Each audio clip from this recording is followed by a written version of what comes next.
Olá, sexto ano! Tudo bem com vocês?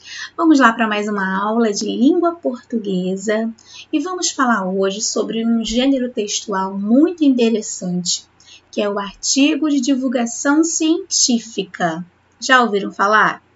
Então vamos lá conhecer a sua estrutura, para que serve, como identificamos, qual é o seu objetivo, né? Vamos lá então conhecer.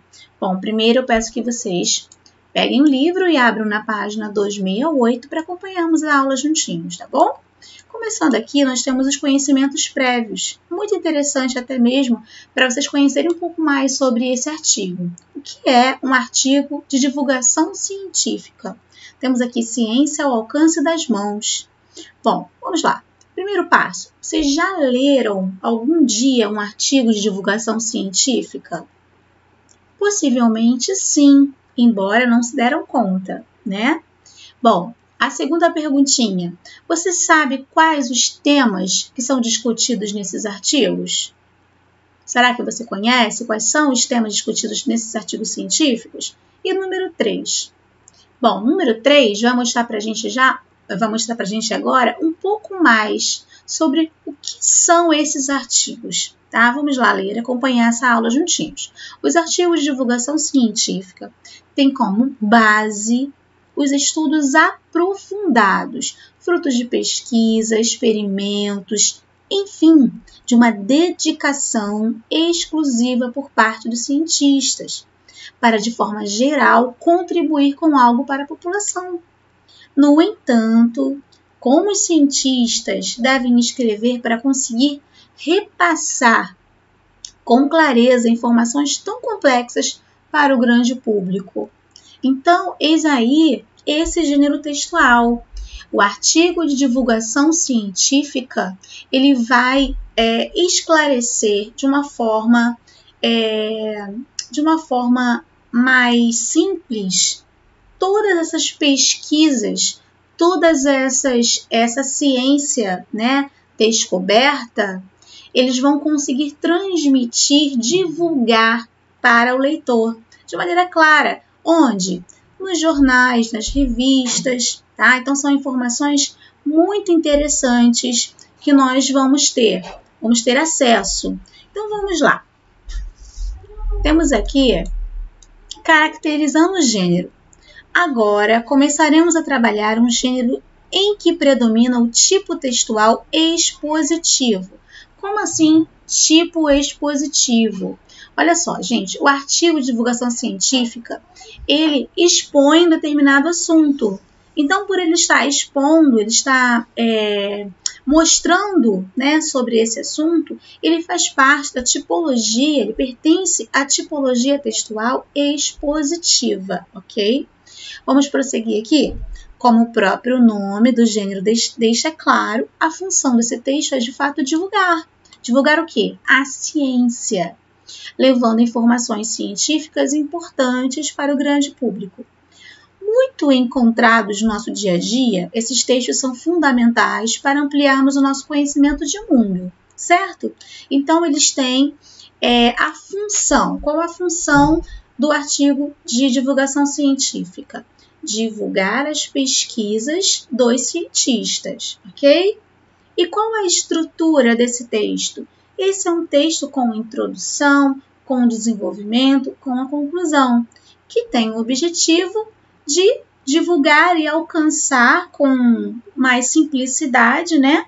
De expor esse tema que foi pesquisado e de maneira que alcance ao grande público, como nós acabamos de ler, ok? Vamos lá então. Vamos ler aqui um artigo de divulgação científica. Olha que interessante. Aqui nós temos o seguinte. Olha esse título que legal. Esponjas, homens e criacionismo. Vamos lá. Antes de nós lermos, eu vou mostrar para vocês aqui que é muito interessante. Ó, antes de começar a ler, justamente até que tem como título, né, que é interessante para que vocês conheçam, tá, previamente, antes do texto. O texto que você vai ler agora foi escrito pelo físico Marcelo Gleiser, um professor de física que todo mundo gostaria de ter. Em vez de falar como os cientistas que normalmente usam palavras e expressões complicadas para falar de assuntos mais complicados ainda, Glaser procura ensinar a matéria com experimentos práticos em laboratórios e contando um monte de curiosidades sobre a ciência e a vida dos cientistas. Essa interessante maneira de tornar fáceis as mais complexas teorias da astrofísica ou da física quântica o levou a ser conhecido em vários países. Tanto é assim que a disciplina física para o poeta que ele ministra, é numa instituição que é uma das mais renomadas universidades dos Estados Unidos, é a mais disputada pelos alunos. Olha que interessante, né? Então, temos aqui, logo em seguida temos aqui o glossário, o dicionário para mostrar para vocês. Vamos então para a leitura do nosso texto. Esponjas, homens e criacionismo. Eu vou deixar a tela cheia para facilitar a visão de vocês, tá bom?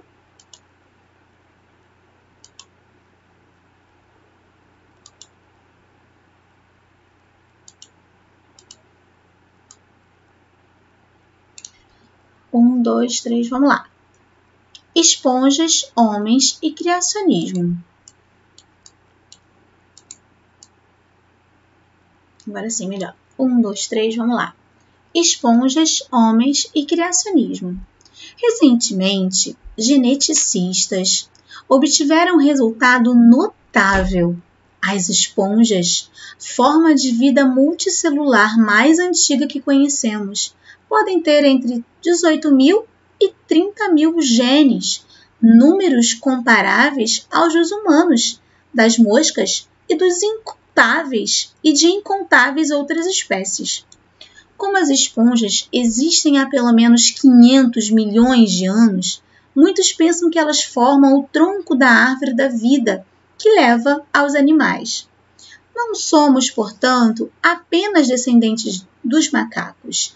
Nós e todas as outras espécies viemos das esponjas, primas dos objetos porosos que usamos no banho. Estranho imaginar que seres tão simples sejam nossos ancestrais. Afinal, esponjas não têm neurônios. No entanto, sabe-se que as esponjas têm genes responsáveis pelas proteínas usadas na comunicação entre as células nervosas, por exemplo. Está tudo lá, uma espécie de hibernação genética. A descoberta incita uma questão importante. De onde veio todo esse aparato genético das esponjas? Se adotarmos uma postura reducionista para a evolução da vida, é natural supor que as primeiras formas de vida eram simples, isto é, com um número reduzido de genes. O pulo em complexidade de alguns genes para milhares não é trivial. Criacionistas vão adorar como essa complexidade foi atingida sem a intervenção de um engenheiro. Prevejo que argumentos criacionistas, como baseado na existência implausível do olho, serão revisados para incluir a complexidade genética das esponjas, degraus abaixo na escada evolutiva. Biólogos não terão dificuldade para rechaçar essa argumentação. Não se pode usar dados necessariamente incompletos para se construir um argumento de caráter definitivo. O processo de investigação científica é cumulativo. Darwin foi atacado pelos elos perdidos no registro de fósseis. Seus críticos queriam uma progressão contínua das formas de vida, como num filme, sem os pulos que necessariamente existem. Esse tipo de continuidade é impossível, por ao menos duas razões. Primeiro, é inocente querer que os fósseis de todas as espécies que existam no passado tenham sido preservados até o presente. Alguns foram destruídos e outros não se fossilizaram. Mesmo que todos tivessem sido fossilizados, achá-los seria impossível, já que jazem espalhados pelas entranhas da Terra. Segundo, devemos considerar a ideia de que a evolução da vida não pode ser separada da dramática história da Terra. Cataclismos globais, como a queda de um asteroide ou grandes erupções vulcânicas, redefiniram a evolução da vida. É de se esperar que existem descontinuidades. Achar que a complexidade das esponjas é evidência de algum criador. E como pegar um filme na metade e não admitir que metade já passou. Como não tem esqueleto, as esponjas não se fossilizam. É plausível que tenhamos perdido muito do filme. Outras formas de vida, com genética mais simples, talvez protoesponjas, devem ser existido, como em arqueologia ou em cosmologia. Temos de aceitar que nunca veremos o filme inteiro. O desafio é destrinchar a história com as partes que conseguimos ver. A beleza da ciência é que podemos fazer isso. Marcelo Gleisi adaptado. Naturalmente, aqui nós temos o site de onde foi extraído esse texto. E aqui ao lado nós temos as palavras, né, que foram destacadas, tá? Que aí vocês vão ver depois, com calma, quando vocês forem responder as perguntas. Aqui temos para discutir, tá, gente? E aqui ao lado temos um pouco mais sobre Marcelo Gleisi, que eu acho interessante ler um trecho com vocês. Ele nasceu no Rio de Janeiro em 59, embora quisesse ser músico desde criança, ele se interessava pela natureza, paixão que o levou a cursar engenharia química. Mas esse ainda não era o seu caminho. Na metade do curso, ele decidiu fazer física na Pontifícia Universidade Católica do Rio de Janeiro, na PUC. Em 82, um ano depois de concluir o curso, fez seu mestrado na UFRJ. Em 86, tornou-se doutor pela King's College, London, da Universidade de Londres. Desde 1991, Gleisi é professor de física e astrofísica. Olha que interessante, gente. É em uma das escolas mais renomadas, tá? Ele é professor de física e astrofísica. E já recebeu inúmeros prêmios por sua atuação como grande professor de divulgador da ciência. Bom, eu li para vocês porque é muito curioso, né? Muito interessante, né? Ler um pouco sobre Marcelo Gleisi. E aqui temos algumas perguntas relacionadas a esse artigo de divulgação científica. Qual foi a intenção comunicativa do autor ao produzir esse texto? Certamente, esse artigo trouxe várias informações novas para você. Qual delas você achou mais interessante? No final do seu parágrafo, Gleisi faz uma pergunta. Como essa complexidade foi atingida sem a intervenção de um engenheiro?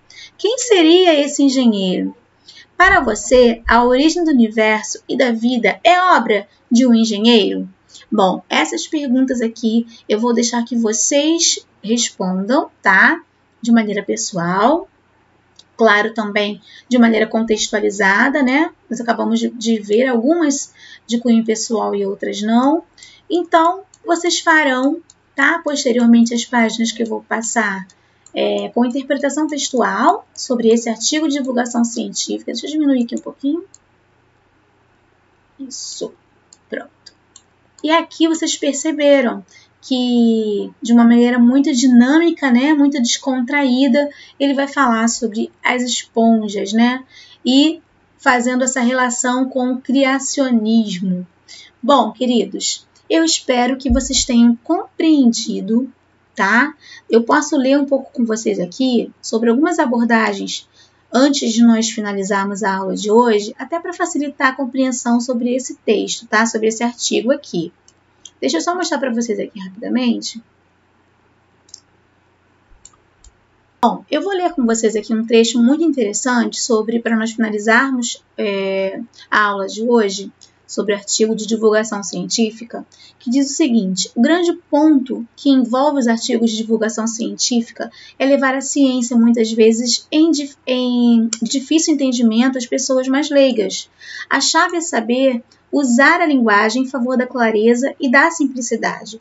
Os obstáculos não ser superficial ao ponto de prejudicar a compreensão.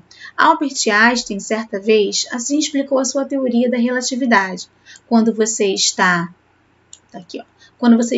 cortejando uma moça simpática, 1 hora parece 1 segundo. Quando você se sente sobre carvão em brasa, 1 segundo parece 1 hora. Isso é a relatividade. Einstein foi um gênio e a ciência que ele fez foi resultado de muito trabalho. Se parece simples, é porque ele, como se não bastasse, também sabia escolher bem as palavras. A simplicidade, a objetividade, o uso de exemplos do cotidiano, as comparações e as metáforas são alguns dos recursos que buscam referências no mundo acessível ao leitor e espectador. Ou seja, o artigo de divulgação científica, ele visa alcançar a todos, o grande público, de maneira simples, passando, transmitindo, divulgando a ciência para todas as pessoas, ok? Espero que vocês tenham entendido sobre esse artigo, espero que vocês tenham conseguido compreender facilmente a sua estrutura, tá legal, queridos? E vamos então praticar e exercitar agora nas questões que eu vou deixar para vocês, tá? Beijos, fiquem com Deus e até a próxima videoaula, se Deus quiser.